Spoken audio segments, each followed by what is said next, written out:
For no reason in particular, we thought we would talk about that sinking feeling. No reason at all. That happens when you wake up and realize you slept through your alarm. Does that ever happen to you? All the time. All the time, really? No. Oh, I was going to say, that might be a problem. I was just trying to, to make Dave feel better because he overslept yesterday for the second time in 10 years that I've worked with you. I mean, you never do it. There was one time in 1992. Okay, so 3 times in your career you've overslept. Yeah. But Cutie came in disheveled, popped right into the interview, and you did a phenomenal job. So I don't see why it's a problem. That's very nice of you. Yeah. But as I was mentioning to Mickey, it does make you feel disoriented, or at least at my advanced age, makes you feel disoriented for the rest of the day. Right, it really does. And there are a couple of things. There are a couple of things that you can do to help get out of that funk. Okay, number 1, make the dreaded phone call or text that you're running behind. Yeah. Just get it over with. And make the explanation brief. Hey, I'm running late. And then apologize. I'm so sorry. I overslept, or I didn't set my alarm. And then get back to business. Why is that number 1? Well, because it sets the tone. You want to go ahead and stop yourself from rushing, according to career coaches and other people who had, wanted to chime in about this. You get it off your shoulders. You know what I mean? Because it's going to weigh heavy on you. Oh my gosh, I'm running late. I got to let them know I'm running late. Oh my God, I'm running late. And it's like, if you just stop for a second and say, hey guys, I'm running late. I'm trying to catch up. I'll be in soon. It just like codifies the shame spiral. Right. Exactly. Exactly. Were you feeling shame, Dave? Not shame, but I got to have an interview at 5 a.m. And that wasn't late to go on the air, but late for the interview. And, that sort of depends on me. So the first thing I did was I said, overslept on the way.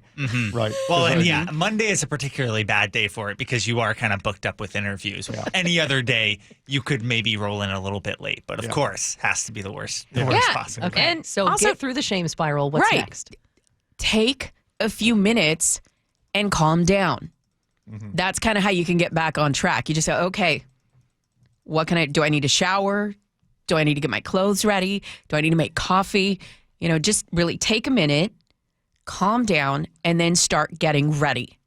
Yeah. You might not be able to do all the things that you'd normally do had you woken up at your regular time. Well, I preset my clothes in the bathroom anyway. Yeah, I do the same thing.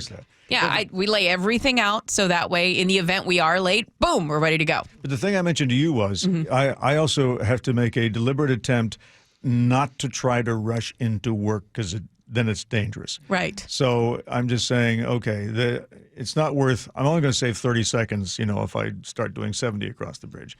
And just a concerted attempt to say, stay within the speed limit. Yeah. Right. Stay positive as well. They say stay positive. Remember the phrase, it isn't happening to you, it's happening for you. So maybe it's the universe saying, you needed some extra sleep. Oh, you just needed to, why are we looking at Dave? I don't know. I'm just wondering if he's partying on the weekends now. I know, right? What are you doing? Weekends built in. I'm just curious. What you up to on Sunday nights, huh? Yeah, we just go crazy. Okay. Had a feeling.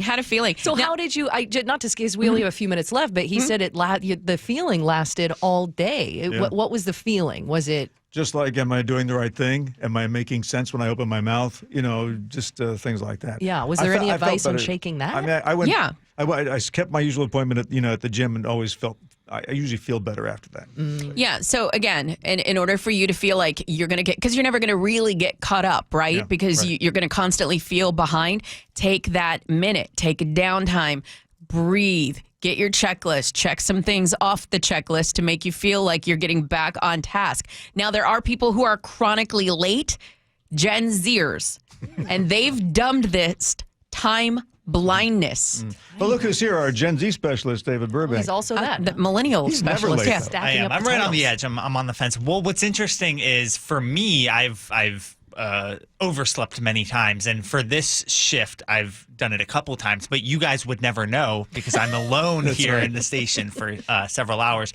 And for me, it all has to do with how many times do I hit snooze. If I hit it one too many times, my brain's like, well, that means we can just sleep through And the you know, whole the thing. more you hit snooze, the more tired you are when you wake up. So just don't hit it and get up. But here's something that's really interesting about your generation, David, is that they're calling it time blindness, and they're actually going into job interviews asking, are there accommodations for people who struggle with time blindness? Workplace accommodation. It's called being fired. Yeah. So there you go. We'll be starting the news at 6:05 today instead of 6 o'clock. There we go. You know what? You can make that call, Dave.